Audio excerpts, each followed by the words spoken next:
Halo Sobat Megen, selamat datang di Inspirasi.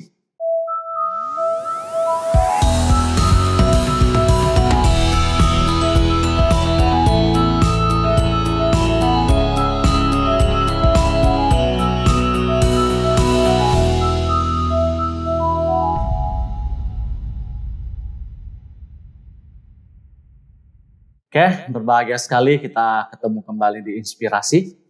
Nah, di sini kita akan bahas bersama tentang semua pertanyaan Sobat Megen yang Sobat Megen kirimkan. Oke, tak lupa saya mengingatkan kembali bagi Sobat Megen yang ada pertanyaan, jangan sungkan-sungkan untuk mengirimkan pertanyaan. Nanti kita akan kupas bersama, kita bahas bersama. Pada kesempatan kali ini, masih akan melanjutkan satu pertanyaan yang kemarin itu, ya. Nah, ini pertanyaannya adalah, Pointsepel saya ingin bertanya bagaimana cara mengendalikan emosi pada saat kemarahan kita tidak dapat dikendalikan. Nah, di sesi kemarin masih sudah ada bikin videonya. Bagi Sobat Mike yang belum nonton, boleh nonton dulu. Nah, tapi karena saya merasa ini sangat penting sekali ya, buat kita, karena semua orang itu memiliki emosi. Jawaban yang kemarin itu lebih on the spot, ya. Waktu terjadi kemarahan, apa yang harus kita lakukan supaya tidak sampai parah. Nah, di kesempatan kali ini masih akan membahas sedikit lebih mendalam tentang kemarahan itu. Ya, jadi waktu kita lagi emosi, lagi kita marah, kadang kita bisa blunder. Blunder di sini itu adalah kalau bahasa sekarang itu otak panas, tidak berpikir rasio, otaknya nggak dingin. Nah, jadi blunder, ke bawah emosi itu. Apa yang akan terjadi waktu pikiran kita menjadi blunder? Ya, kita bisa melakukan sesuatu yang lebih buruk daripada sebabnya. Misalnya contoh, ya, kita marah, kita emosi karena hanya karena nggak dikasih uang jajan, misalnya. Tapi gara-gara emosi, kita terbawa kemarahan kita membuat kita blunder, nggak bisa berpikir dengan jernih. Akhirnya gara-gara kita nggak dikasih uang jajan, akhirnya kita jual motor kita, atau kita pecahkan barang-barang di rumah kita, atau kita ambil barang-barang berharga orang tua kita. Nah, sebenarnya itu kan efeknya lebih fatal. Kalau dalam hubungan manusia, misalnya si A itu ngomong gua satu kata, gua sakit hati. Ya, karena dimakan oleh api kemarahan, kalau kita blunder, akhirnya kita melakukan hal-hal yang lebih parah akibatnya. Mungkin sampai pertengkaran berbulan-bulan, mungkin sampai pemukulan, mungkin sampai hal-hal yang tidak diinginkan. Nah, itu adalah efek dari kemarahan. Nah, jadi Sobat Megen, kita harus hati-hati dengan kemarahan ini. Maka kita harus benar-benar sadar diri akan kemarahan itu. Karena kalau kita tidak sadar diri, kalau kita tidak menguasai diri kita waktu itu, ini akibat fatalnya akan bahaya banget. Ya, ini di episode yang lalu masih udah pernah bahas ya, boleh lakukan seperti itu. Di sini kita akan mengupas lebih mendalam. Ya, kalau di dalam dunia pembinaan, api amarah itu bisa membakar hutan kebajikan kita. Maksudnya apa sih? Maksudnya adalah, misalnya kita sebagai seorang pembina, kita sudah pantau. Kita sudah berkarya, kita sudah berkorban, kita sudah berdedikasi, kita beramal, kita melakukan 5 tugas suci, kita berjuang sana sini. Wah, kita sudah banyak berbuat kebajikan. Tapi api amarah itu akan membakar hutan kebajikan kita. Seperti kebakaran hutan. Ya, tanam pohon itu sudah lama, di atas 5 tahun, di atas 10 tahun, ada yang sampai ratusan tahun. Ya, begitu banyak pohon-pohon lebat yang berbagai macam bunga di dalamnya, berbagai macam makanan, tumbuhan yang ada di dalamnya, tapi api bisa melenyapkan semua itu, membumi, hanguskan satu hutan itu. Jadi di sini kita bisa melihat api emosi, kemarahan itu sangat mengerikan. Ya, jadi di kesempatan kali ini setelah kita meredakan emosi kita, langkah selanjutnya kita harus belajar untuk mengelola hati kita, mengelola emosi kita. Ya, kita bisa lihat dulu dari mana munculnya emosi itu. Ya, pasti tak lain tak bukan itu berhubungan dengan saya. Saya merasa dirugikan, saya merasa diinjak-injak, saya merasa digini-giniin, saya merasa digitu-gituin. Jadi itu membuat kita emosi, kita marah karena tidak sesuai dengan saya. Nah di sini mari kita belajar untuk menerima keadaan. Oke, saya dihina.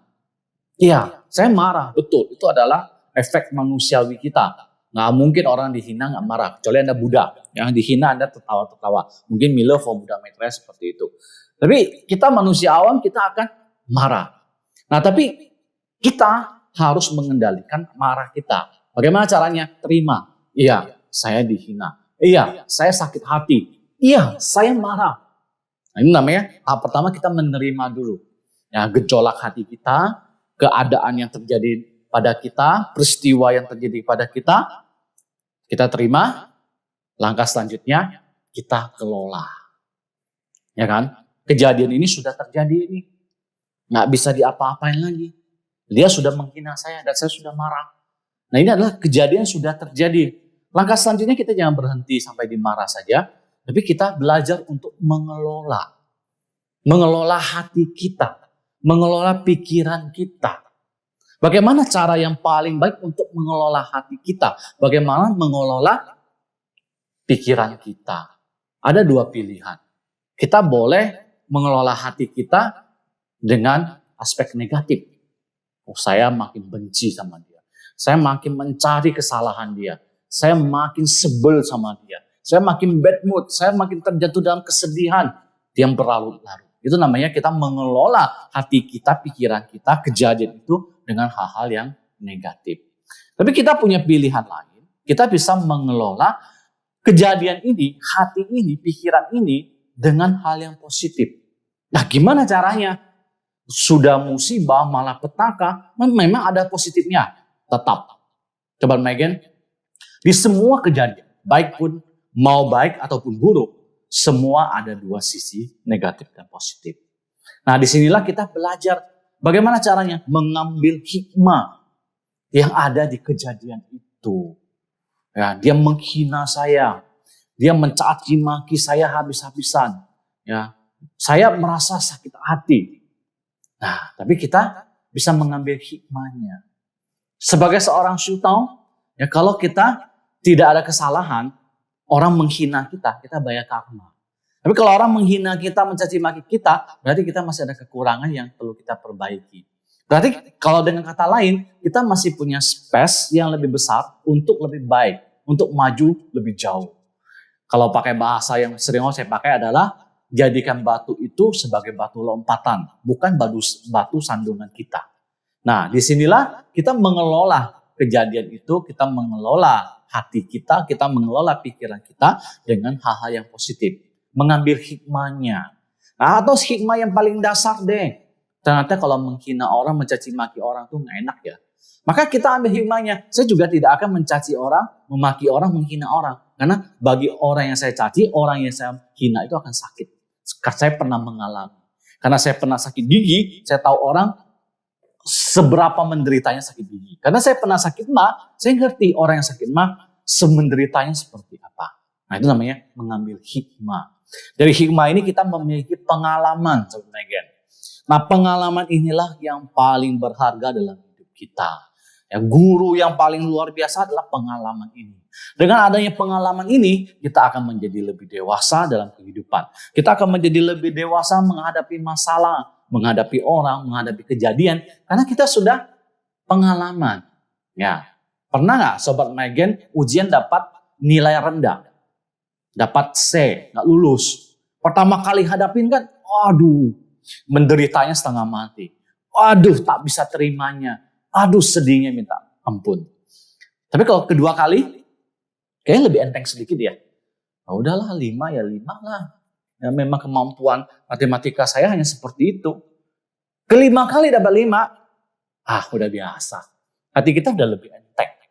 Nah jadi kejadian-kejadian terjadi itu membuat kita tumbuh dewasa.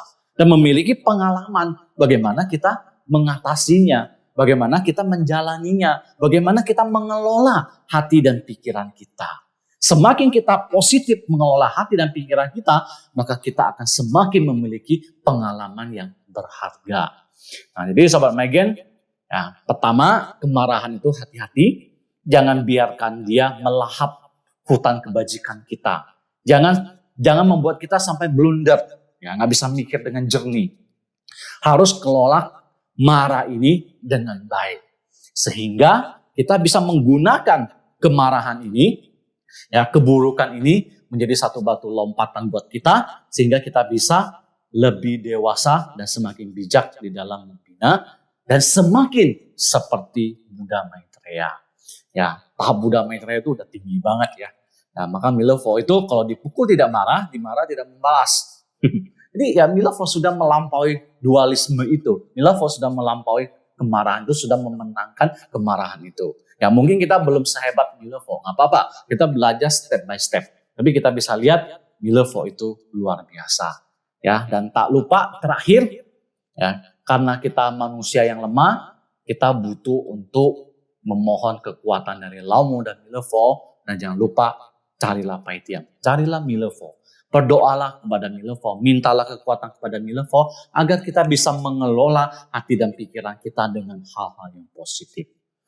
Oke, untuk tambahan ini, saya bahas sampai di sini, kita belajar sampai di sini.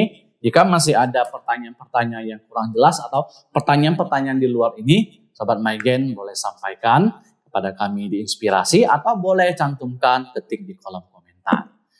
Oke, sampai jumpa di Inspirasi, dapatkan inspirasimu.